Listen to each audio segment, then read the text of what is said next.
Okay, so I'm going to tell you the story of how I became homeless. Um, and quite a story it is, too. Um, I'll go back to the beginning, um, which would be 1988 when I was 20 years old. I rented an apartment above a bank in Perth, above the Royal Bank. I stayed in that apartment from 1988 until the year 2016, when I was 48. So I was there a long time. Anyway, uh, my landlord there, actually, he was the son of the owners. They'd given him this job. He was, well, he was evil. That's all. He was psychopathic and he was evil. And he would threaten to murder his tenants. He would tap into our hydrometers, and he would turn off our heat and hot water. He would call people terrible names. There was an 88-year-old woman who lived in the building. He called her a whining old cunt. This is the way he talked to us.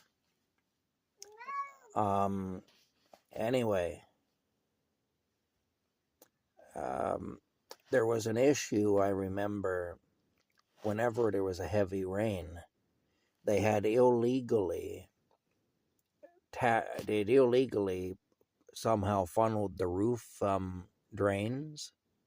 It was a flat roof on top of the building. They'd funneled that somehow into the sanitary sewer.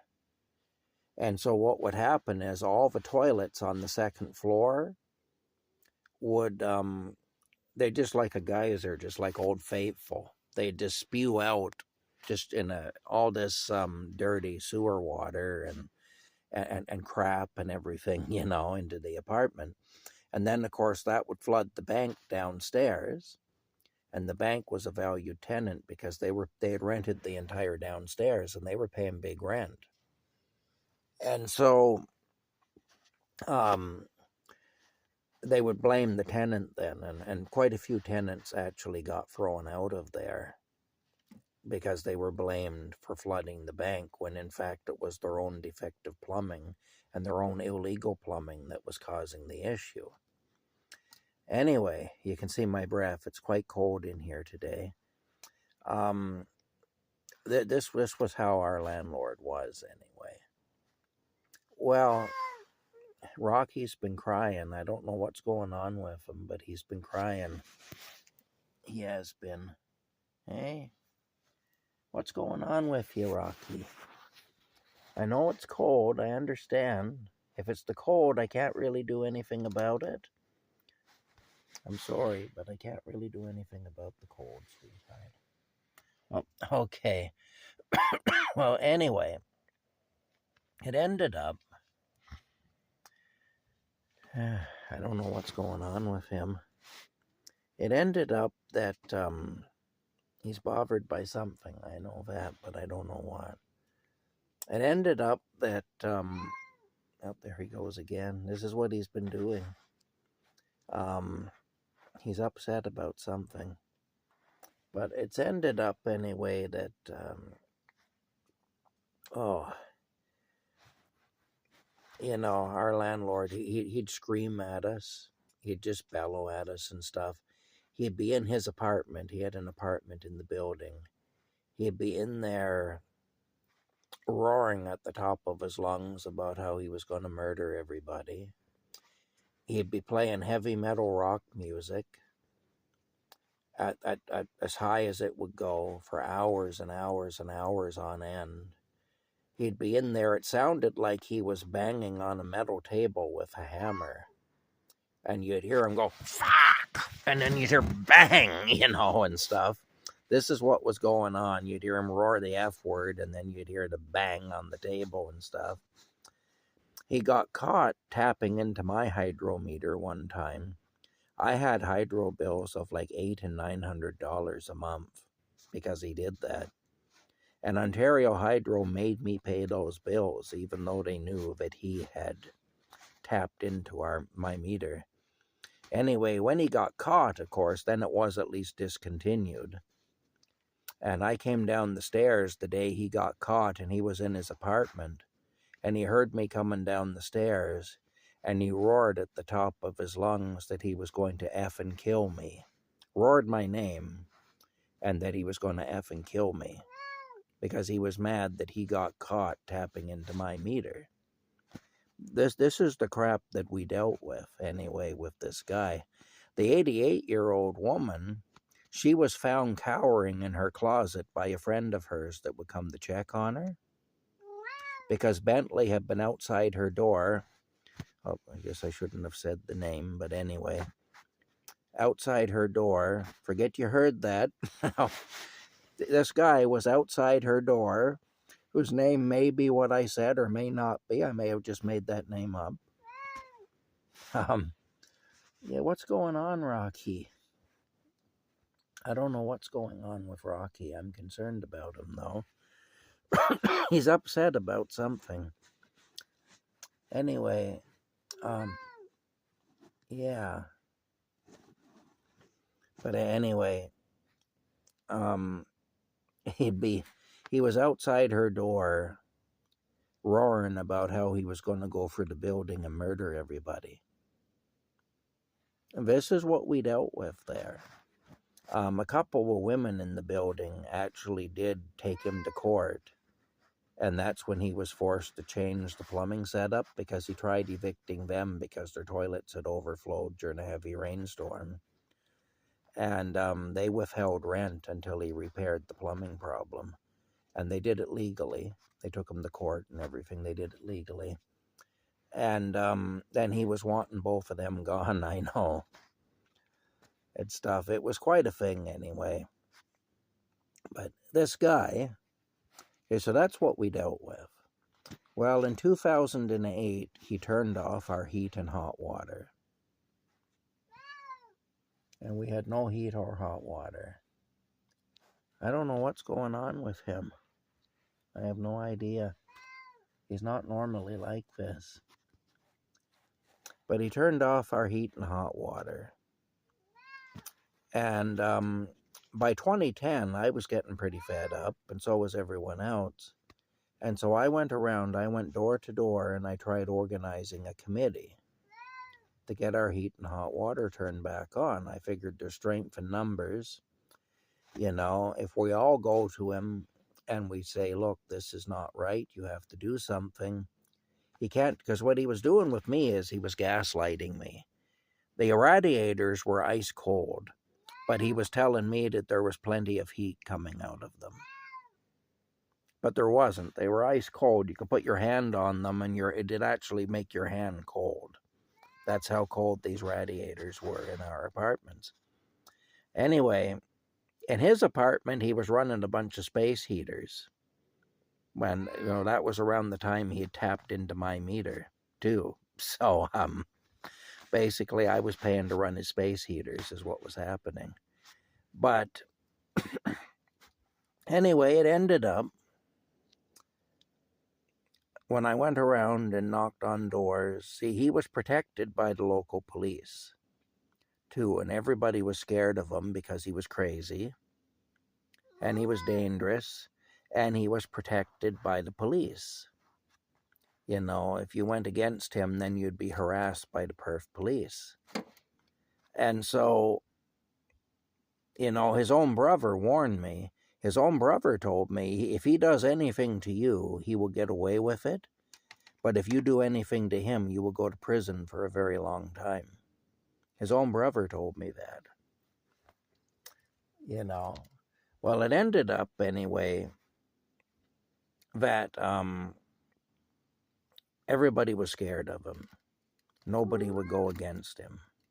I didn't ask the 88-year-old woman because I was afraid to ask her. I didn't think it was right to ask her. She was 88 years old, you know.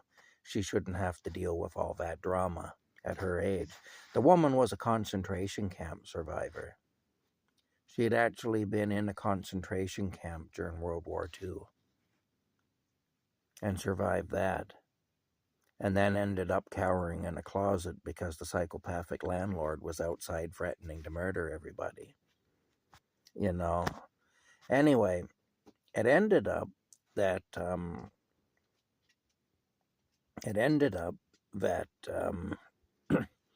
nobody would go against him. They were all scared of him. And so I had to take it on myself. I had a meeting with the guy that lasted for 2 hours. I felt like I had been working at doing hard physical labor for a day. I felt like I had worked 10 hours doing hard physical labor in the time that I spent just after spending 2 hours with this guy in his apartment. It was 2 hours of him screaming at me, threatening me, throwing punches at me and stopping just short of my face, making choking motions at me but stopping just short of grabbing me by the throat. He was threatening to evict me. He was threatening to murder me. You know, and I got 45 minutes of it on tape. I got him on tape saying that the girl down at his office doesn't know shit, that she's a dumb cunt and doesn't know shit. I got him saying that the elderly 88-year-old woman in the building was a whining old cunt. I got him just bellowing at me, telling me to get it through my fucking head, this and that and the other thing. This is what I was dealing with this guy. Anyway, 2 hours of that, I got 45 minutes of it on tape before my tape ran out. Anyway,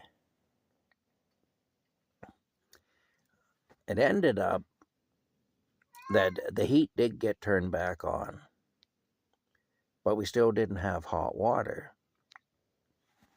Well, this friend of the elderly woman in the building, she knew that it was me that had got the heat turned back on because she heard the big fight. She heard the big fight between us in his apartment, so she knew that I'd gotten the heat turned back on. Okay. She knew I'd gotten the heat turned back on. Well, it ended up that she thanked me. She met me in the hallway and she thanked me for getting the heat turned back on. But she said, what are we going to do about the hot water? And I told her, I said, that guy is about as close to the edge as you can get. I said, I'm genuinely concerned, that he may be dangerous, like really dangerous. And I said, I don't want to push him anymore right now. But I said, I'll go back at him over the hot water eventually, but I'm going to ease up on him for a little while. Well, it ended up that I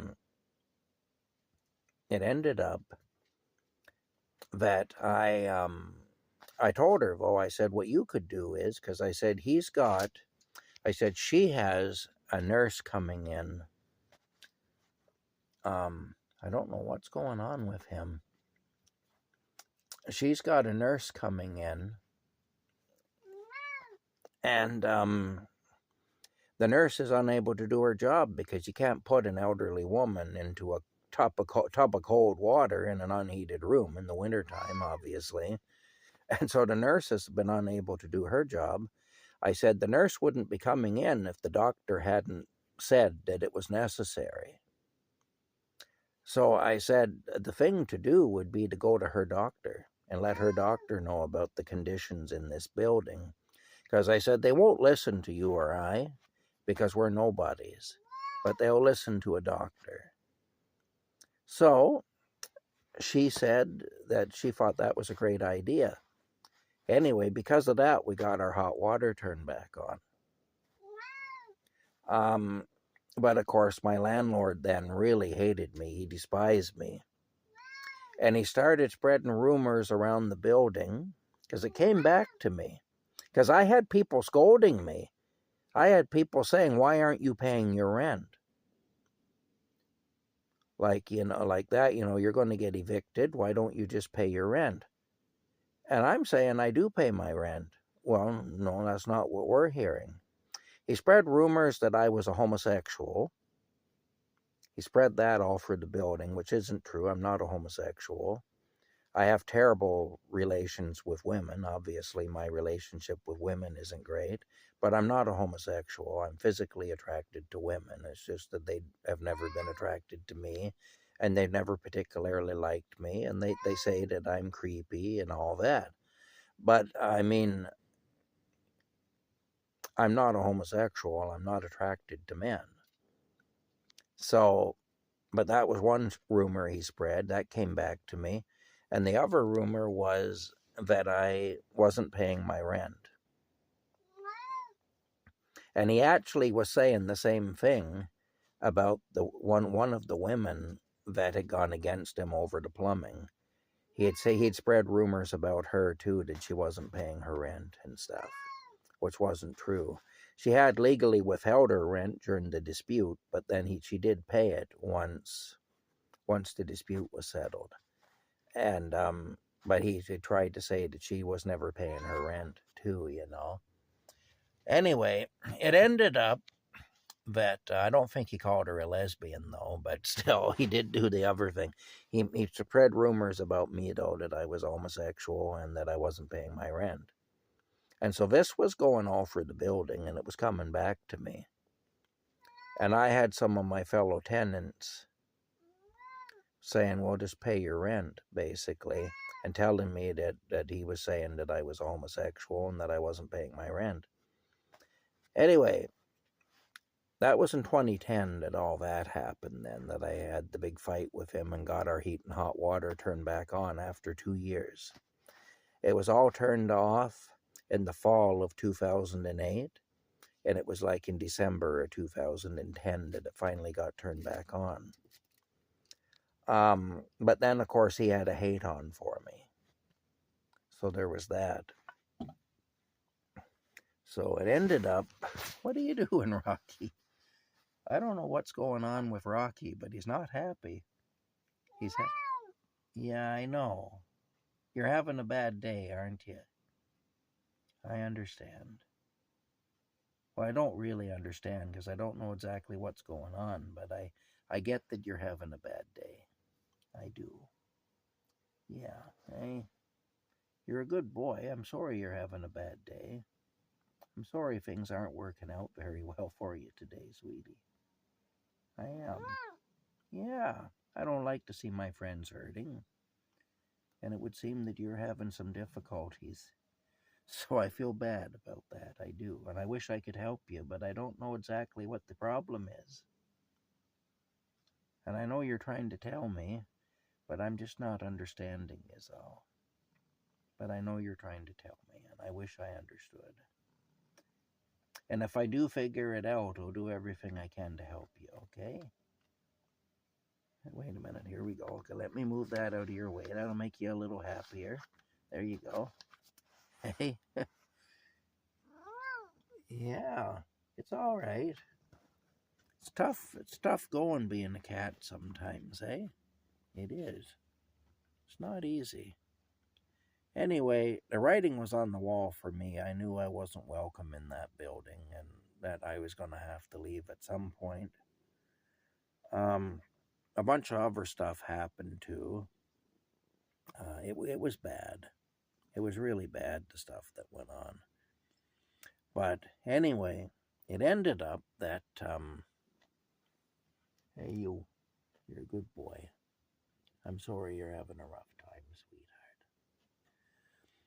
But it ended up that I started to work for an auctioneer. This was a guy that I'd known for years. I'd known him since I had driven a taxi cab back in 1990. His wife, his first wife, actually drove a taxi with us. No, she only drove on afternoons and Sundays and stuff like that. We didn't have her driving at night. We didn't let the women, there was a couple of women, but we didn't let them drive at night when you'd be picking up really dangerous people and stuff, because it was actually quite a dangerous job. Even in the daytime, it could be, but at night it was much worse. Anyway, I was looking to buy a house at the time because I wanted nothing more to do with landlords. I was so soured on landlords after my experience in that building. I wanted nothing more to do with landlords. And I went to an open house because the auctioneer was selling a house, as they do, and he had an open house. And I went to the open house, so I ended up kind of connecting with him, and that eventually led to me working for him. So now I was working for him and for his new woman. He had a common law wife there, So I was working for them. Of course, he was quite a con artist, and his common law wife was emotionally unstable in the extreme, to the point where she was threatening to shoot people. She had a gun in the house, a rifle, and she was threatening to shoot people and all the rest of it. Well, it ended up that they had this house come up for auction, and the minimum bid on it was the least that the people who owned it would take was $60,000. This was in 2016. Well, it didn't sell. When it come time for it to be auctioned off, nobody showed up. I was there. I couldn't afford to buy it at that point, but I was there. I wasn't in a position to buy it yet, but I was there anyway, and nobody come to bid on it. And so it ended up that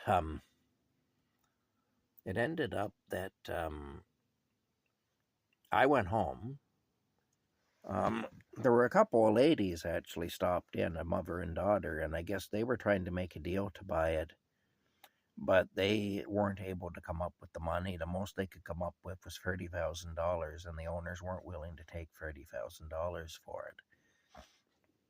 So it ended up that my boss bought the house from them. And then he rented the house to me. I got a call or a text or something from his woman saying that if I wanted to rent the house from them, I could. So I rented the house from them. So I moved out of the building where I was in Perth, and I rented the house from these people. Anyway, it ended up, at first things were great, and I was told that I could stay there, that, ideally I'd buy the place from them eventually. But if I was unable to buy the place from them, I could stay there as long as I wanted to rent it. I was told this verbally. I wasn't told it in writing or anything, but I was told verbally that the place was mine as long as I wanted to rent it. That was in 2016. I moved in. I continued to work for the auctioneer. Then in 2018, my van died, and I was getting less hours with the auctioneer. I had offended his wife several times. Again, I don't seem to get along well with women, and so I had caused his wife offense several times, and I know that was part of it, or his common law wife, his new woman. And, well, actually, it's funny. This is the thing. It started when I agreed to rent the house. And I was doing work on their property at the time. I was cutting down all the brush and everything and the weeds at the back of the property, piling it up to be burned. Well, she came back to see me late one afternoon, and she told me that she'd spent the day in the beauty salon. And she told me about how now, being in the position she's in, she has access to all sorts of powerful and influential people. And she's now hobnobbing with the high-class people, basically, because of her position now. And she said that she was in, not that it would impress me, but still, I guess it would impress some people. But anyway, she started telling me that she was talking about me in the beauty salon, and there was a woman there who worked for the government, and that woman suggested that I get into the life skills program. Now, the life skills program is for mentally retarded people who, or I guess nowadays we say developmentally disabled to be politically correct. But anyway, it's for people who have intellectual deficits. And it is that basically they go out on field trips to the store, so they learn how to shop for groceries, how to compare prices and check expiry dates and things. They go to the bank and learn how to open a bank account, and they have a kitchen where they go and they cook, so they learn how to cook and everything. And this is so that they can someday go out on their own. The idea being that maybe some of them can have some measure of independence in the community, maybe have their own apartment, and be able to do their own banking and grocery shopping and cooking and cleaning and that sort of thing. Well, the thing is, I've been on my own since I was like 15. You know, she's now speaking to a 48-year-old man. I've been on my own since I was 15. In fact, she was quite a bit younger than my boss and me both. She was actually born in 1981. And I mean, I was buying groceries in 1981, in 82, 83, and so on. And so I told her, I said, look, I've been buying groceries and banking for longer than you've been alive and living on my own. And I said, why would I go to a program like that? And I said, and why are you telling people my business? And what did you say to these people that they think that I'm mentally retarded and need to go into this program? Well, and I said, look, don't talk about my business in public. I said, don't do that. I said, you're my boss and you're my landlady, but that doesn't entitle you to do that. Anyway, and she says, well, they'll give you $10 to go to the movies and stuff like that.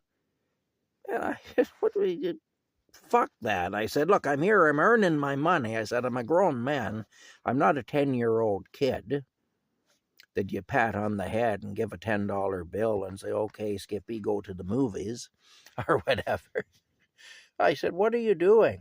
I said, no. I said, you keep your nose out of my personal business, basically, was the thing. Well, she then said that I had attacked her and that she was scared of me and all that. And she took and got into her house there and wouldn't come out she didn't come out for 2 months. For 2 months, that woman didn't come out of her house. And she was in there screaming her head off and going on about how she was going to shoot people and all the rest of it. And my presence on the property, because I was still working for them, was triggering her even more. So I went to my boss and I said it might be better if I leave the job because, my presence seems to be disturbing her.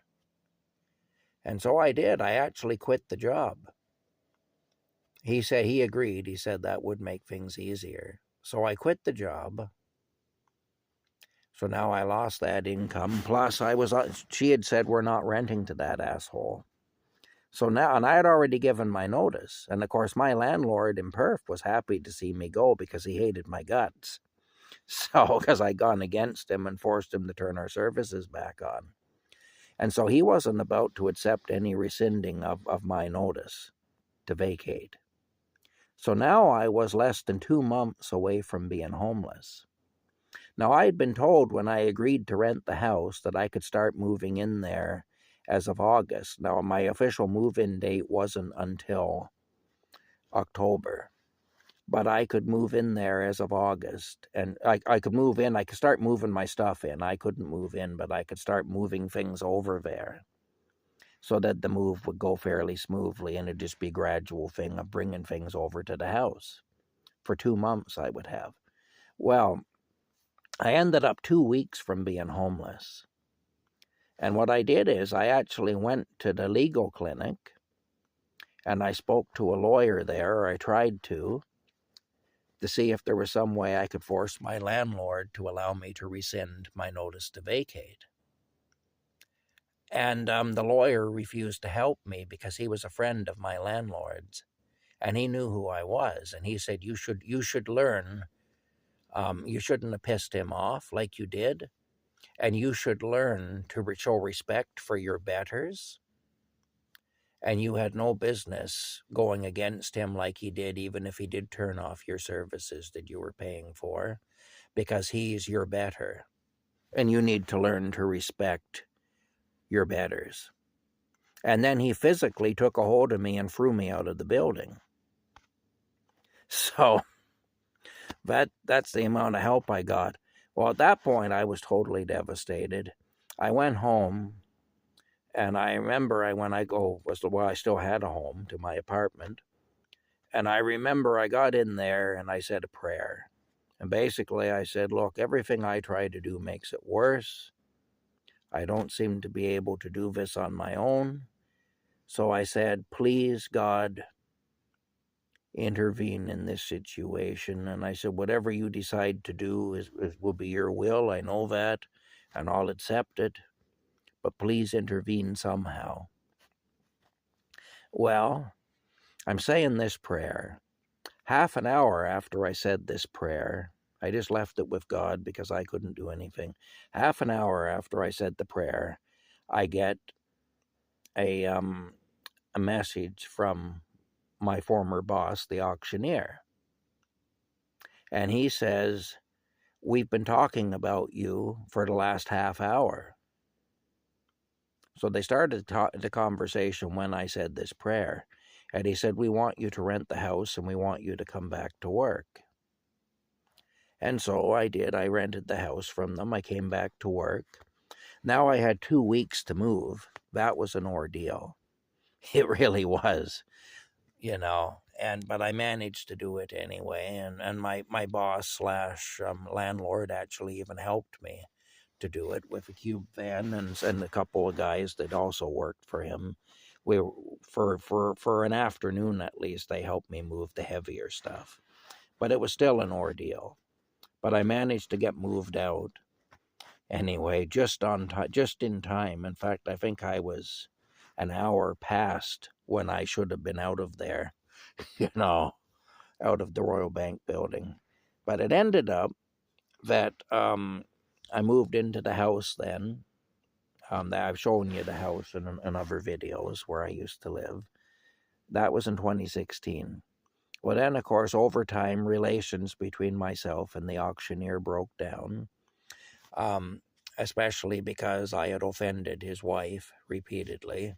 Now, she was very easy to offend, and she was a drama queen and all the rest of it, but I had caused her offense, I guess, in different ways.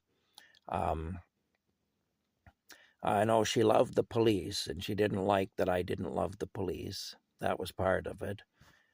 And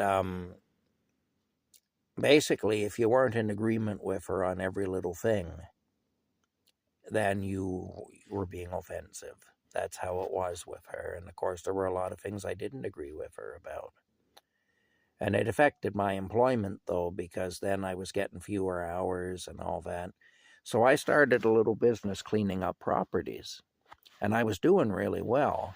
And I was bringing some of the stuff that was sellable to my boss and selling it to him. I'd sell him a van load of furniture and stuff like that was still good, because I was also even ended up cleaning out the insides of people's houses and stuff, when they had to leave their home for one reason or another. And that year I made enough money that it actually took me out of poverty. It took me up, but see, I had so much debt because I was paying to heat the house. I'd been in the house for a couple of years. It was costing me more than I was earning to heat the house. And so I was already in debt to heat the house. And I made a mistake too and bought at auction. I had bought one of those disabled scooters. It was brand new, and it was a $3,000 scooter. And I bought it for $1,000 thinking I could resell it. And I had no luck at all. I couldn't resell it. But I ended up giving that away to somebody who needed one because I had it for a year and I couldn't resell it. It was just nobody was interested. And the only interest I got is one guy offered me $500 for it. And I got somebody else who offered me my asking price, which was like $2,000 for a brand new $3,000 scooter that literally had never been used. It still had the plastic on it when I got it. And, but anyway, it ended up, it was an Invocare, so it was a good brand name too, but I couldn't sell it anyway. Nobody would buy it. I ended up doing that. And then those people ended up being con artists. That was all a sob story. They turned around and resold the thing. So that I gave to them for the old woman to use. They turned around and they sold it. But this is what you deal with in the world, you know. Well, it ended up anyway that I was bringing him van loads of stuff, and he was buying them from me, you know, free $400 for a van load of stuff, depending on what was there. And I was telling him how well I was doing. Well, then he decided he wanted to get me driving one of his trucks. And I refused because his trucks were in really bad shape and the driver of a commercial vehicle is responsible, and I didn't want to risk my license. So I refused. Looking back on it, I have a feeling he wanted for me to be put out of business, and then he could take the business over and hire me to be the guy who does the work. I think that's what he was hoping for. And he wanted to get me driving his trucks because he'd send me out in his trucks to do the work that I was now doing for myself, you know, and pay me $12 an hour. But it ended up, I think that was his plan, really. But it ended up my van died on me, and I needed something. You know, I had 2 more jobs lined up that were spin-offs of other jobs. So I needed to get another vehicle right away. I had no way to go around and look at vehicles. I was completely stuck. He said, "Why don't you buy a truck off my friend?" And he had this friend that sold vehicles. I bought a truck off his friend. A man lied to me about a bunch of things. There was a bunch of stuff was supposed to be done with the truck that wasn't done. It ended up that got me even further into debt, and then I had no truck. So, well, anyway, then I ended up that what they were doing is my lungs are bad. When we would go on jobs, I was getting fewer and fewer hours with the auctioneer. And when we would go in jobs, I was riding in a truck with 3 or 4 other men. And they were all chain smoking native cigarettes. The cigarettes you buy at the Indian smoke shacks up here. Those cigarettes are rough. And the secondhand smoke from them is even worse than secondhand smoke from a regular cigarette. And I couldn't breathe. It was actually making me really sick. And when I'd complain about it, I'd be told, well, too effing bad. If you don't like it, too bad for you. That's what I'd be told by my boss. So I quit. I quit the job, and I think that's what he wanted me to do at that point, was to quit. Anyway, so I quit. And I still was living in the house, renting the house from them. But now, of course, I had even less income, and I was going even more into debt for heat.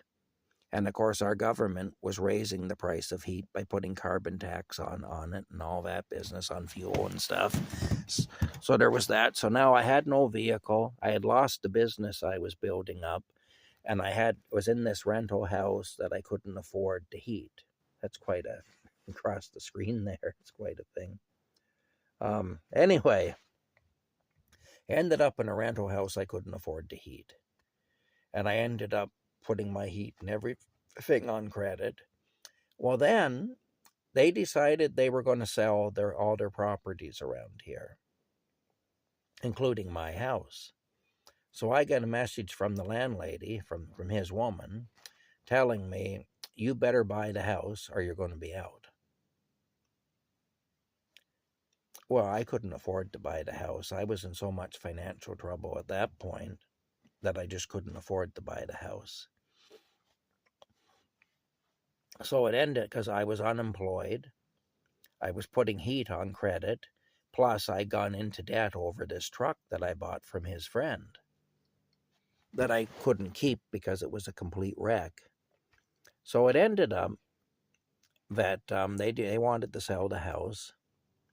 Well, then she was trying to arrange a mortgage for me from somebody who I knew to be somebody I didn't want to do business with. Basically, the guy's a gangster. And going behind my back, having meetings with this guy that I didn't know about, but I found out. And so I confronted her again, and I said, what are you doing? Why are you having meetings about me that I don't know about with some gangster? And don't do that.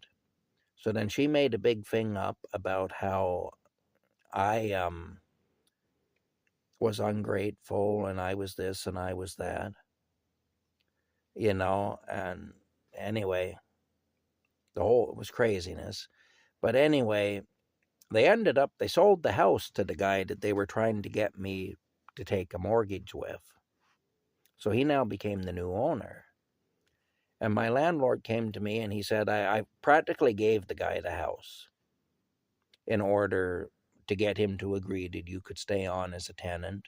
You're going to stay on at the same rent, and all that business.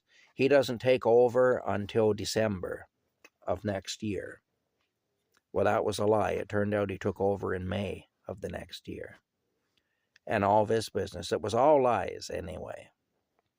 In the meantime, he was telling the guy that he had sold the house to, he had actually sold the house to him for $150,000.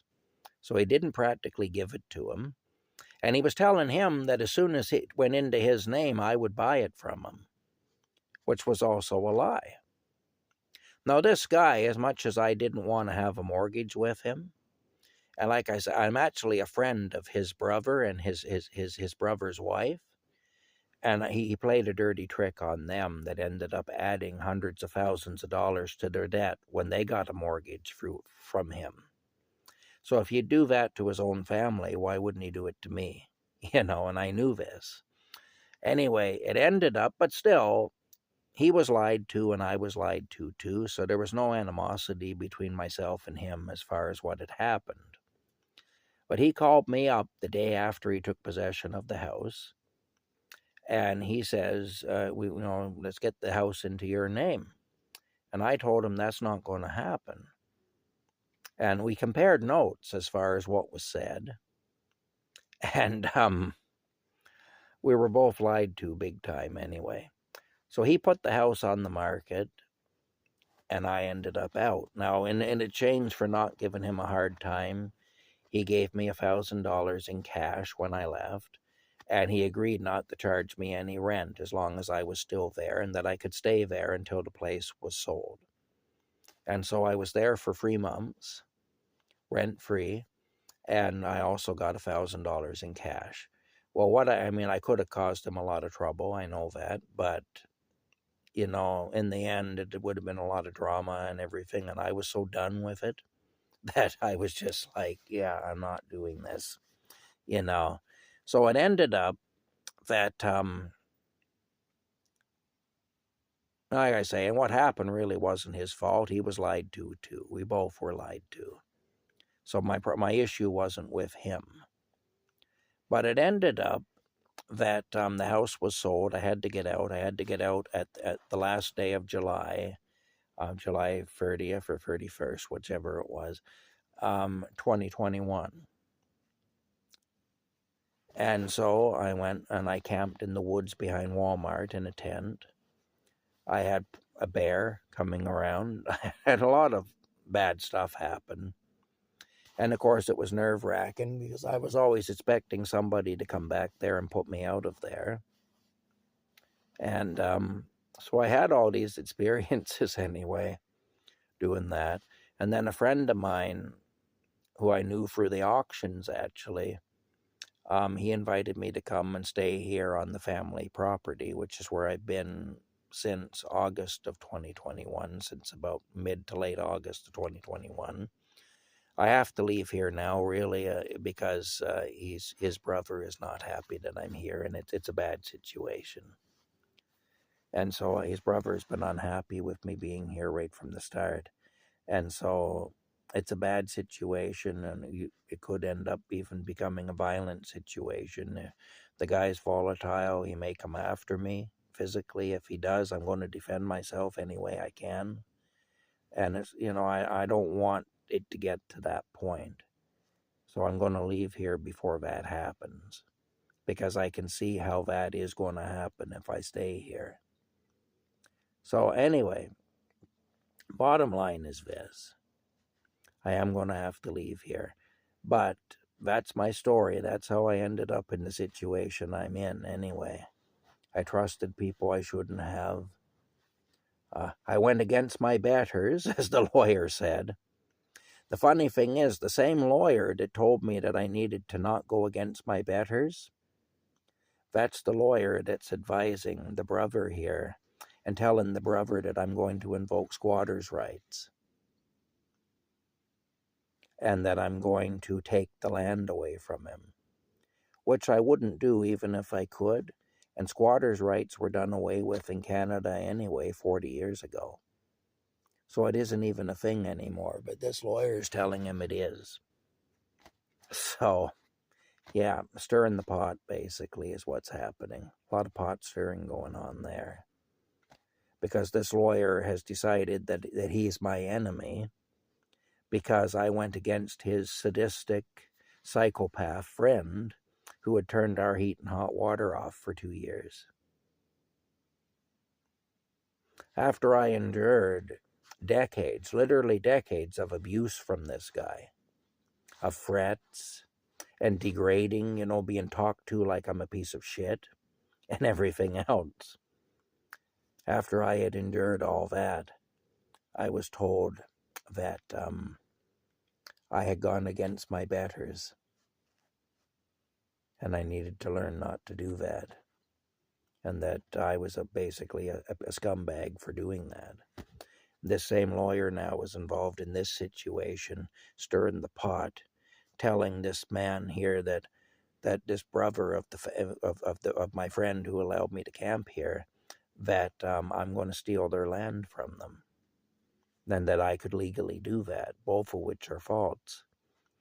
Anyway, that's where we're at. This is what happens, Welcome to my world, as they say. Rocky's quieted down. I'm hoping it's because he's calmed down and not because he's passed away or something. There he is. Oh, you still with us? Good. Hi, Rocky.